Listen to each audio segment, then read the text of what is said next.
I What really would would. be what's a good nickname for you when you were out slinging roofs? What would have been a good nickname for Oh, you? I was the white. I was. This opens don't get you show in trouble. But I call everybody called me the White Reggie. I mean,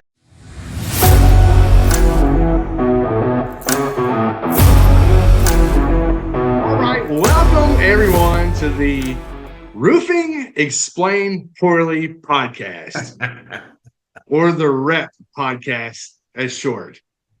Man, I am so excited. A mentor, a friend, a buddy, somebody that I can lean into when I have difficult times, somebody that gets me, uh, going to another level, somebody that really helps me outthink the thinking that's around me. I'm so excited to have Reggie Brock on the podcast today. Reggie, welcome out, man. thank you. And you've already instructed me this is a short podcast, so I'll be short. Yes, this is a short podcast. This is a short 6 questions. Yeah. And we're going to go over those questions as quickly as possible because Okay. we want to know a little bit about you. And, back when you were a sales rep, there's going to be a couple of questions Yep. whenever you were out in the field. Yep. And then there'll be a couple other questions that are a little more quirky. So let's get started. Are you excited? I'm ready to go, brother. You look fired up. I'm so excited. What is that behind you? What is that? What is The Thomas Kincaid. oh, nice. Yeah. I would say, tell me a little bit about that, but we don't have that kind of time. Yeah. All right. So here we go. First and foremost, when you were out selling roofs, what is the weirdest thing that you saw while you were knocking doors? Oh, that's easy. Actually, yeah. What's the craziest thing you saw while you were out knocking? Craziest thing I saw was a homeowner or a contractor getting arrested by the FBI at the door. And so I was walking up, he was leaving in cuffs, and absolutely the weirdest thing what they'd done is they set up a sting, and this guy was paying deductibles, and they caught him. And that was absolutely the weirdest thing, literally seeing the FBI cuffing somebody and dragging them out. Did you go close that homeowner? Done. Yeah. I roofed him 2 days later. That's And great. guess what he did? He paid his freaking deductible. That's awesome. So, what is one tool that you feel like will help people close deals more consistently? What is the tool that they need? So I don't know how you could call it a tool, but I think it's the ability to ask better questions than anybody in the room. Like you just have got to stop making statements and be a better question asker, if you will, because it just uncovers exactly what they're needing and allows you to provide the solution. Hopefully, I just ask better questions. Stop telling, start asking. That's it. Good. I like that a lot. If you were new to roofing today and you just got started, how would you close your first 10 deals? How would you go about closing those first 10 deals? I would find a neighborhood and bleed it. Like Yeah. I would just get in there, knock the door. I would become known in the neighborhood and not leave it. That's really good. So, what separates an average sales rep from a top tier sales rep? They have their ability to pivot and objections. Like they just know objections don't frighten them. They don't talk over them. They just pivot around them. That's beautiful. You're doing good at this answering them quickly, by the way. Thank you. I tell you what, you're killing it. I told Reggie before we even got on this thing, I said, Reggie, we got to keep it under 15 minutes. Because little unbeknownst to most of y'all out there, Reggie and I will get on the phone, and 2.5 hours later, we're getting off the phone, and both of our old ladies are looking at us like we're crazy people. So the weirdest or funniest thing that you've seen on a roof or inside of a house, and this is more like an item, like an actual item. Well, I don't know about items. The weirdest thing I ever saw was an adjuster and contractor fight on the roof. It was awesome. Like physical altercation. Physical fight, fist fight. And the homeowner had made the mistake. Listen, Mr. Homeowner, you don't need to have 10 contractors up on the roof with the adjuster at the same time. It'll cause chaos. And that's what happened. Had guy thrown off the roof. But yeah, it was a fist fight. That's incredible. Awesome. Okay, so Really what's a good nickname for you when you were out slinging roofs? What would have been a good nickname for you? Oh, I was the white. I was. This opens don't get you show in trouble. But everybody called me the White Reggie. I mean, I was the only White Reggie they've ever met in their life. That's fair. So I've held on to that unless you go to England, you're not going to find many Reggies here in the United States like me. All right, that's a good one. I can see that 100%. Anything you would tell, any advice that you would give somebody that's out grinding selling roofs today? What's one thing you would tell them to help them get to the next level? So I think you've got to be committed to a process. You have got to bring energy every day, and you just got to refuse to lose. And it just takes time, especially starting. You've just got to get in rhythm and cadence and learn. And you got to get punched in the face a couple of times, so to speak. You've got to. This is a learn as you go business. You can have training that's fundamental up front, but you're going to learn out in the field, not sitting at home reading books. Man, that's really good right there. Okay, so in this final little area, I just need you to tell me about who you are, what you Look, do. am I on I mean, time? we're doing great. We're killing time right now. Okay. Anybody that has lasted this long, I need you to tell them who you are, what you do, what your Yeah. deal is, how they get in Yeah. touch with you, how you help people. Because I know you've progressed now to where you're actually helping multi-million-dollar companies and even 8 and 9 figure companies. So what's that Yep. look like? So I'm really just inspiring how powerful collaboration is with teams. We have a lot of talent, but very little teamwork.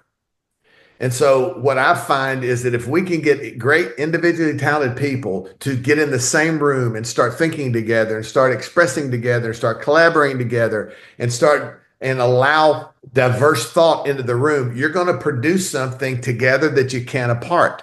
And so there's this gained ground available for people that they can't even see because they've never experienced it.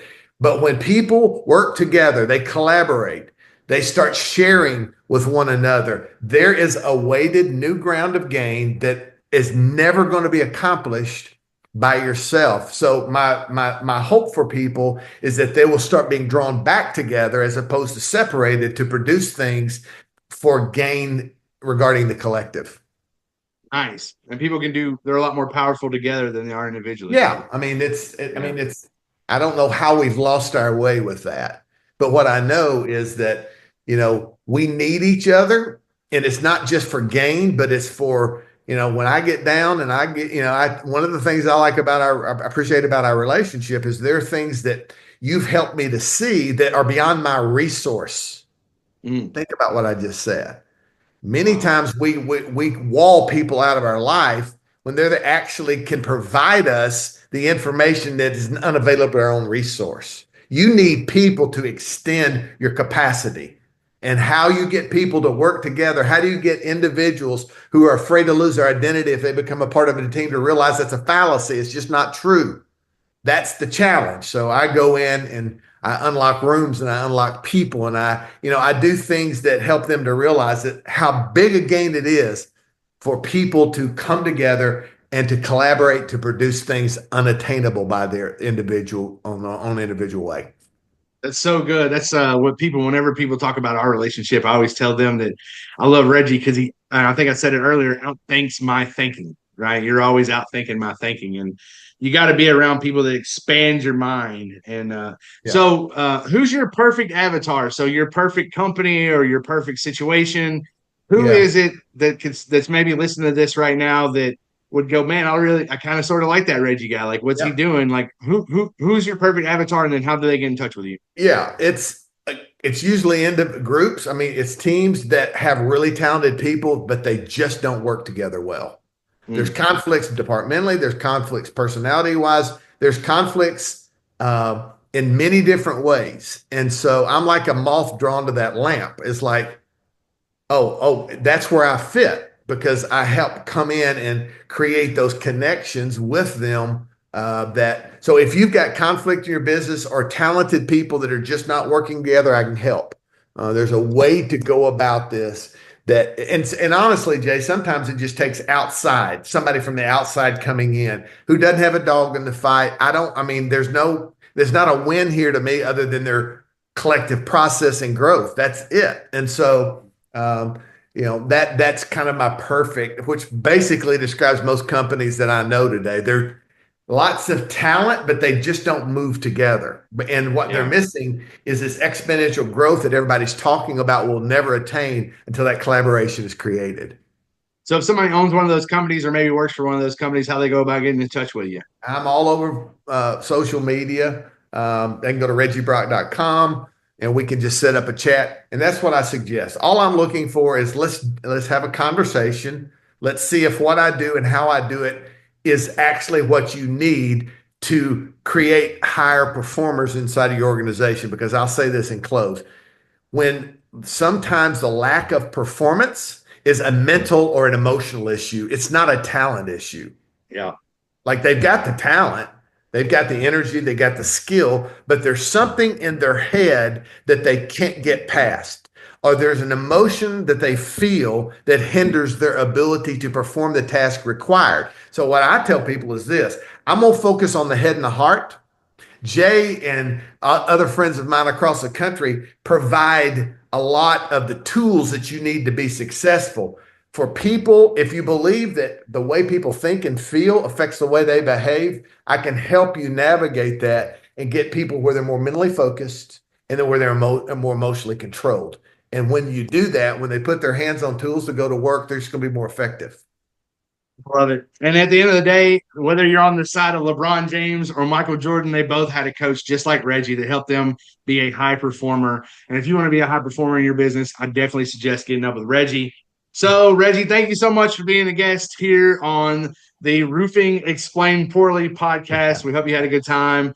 I did. Share, subscribe, do all the things. But if you feel like you can answer these 6 questions and you Yeah. want to be on the Roofing Explained Poorly podcast, then drop a line below. If you know somebody that should be on this, drop a line below, put their name in. If you just want somebody to get up here and embarrass themselves, put their name down there too. We're in for that too. So this is all about fun and collaboration and having a good time. And Reggie, thank you so much for taking your time to be with us today. Thank you, my friend. Good to be here. All right. See you in Louisville, man. Roof Camp. Yeah, I can't wait. See you, buddy. See you.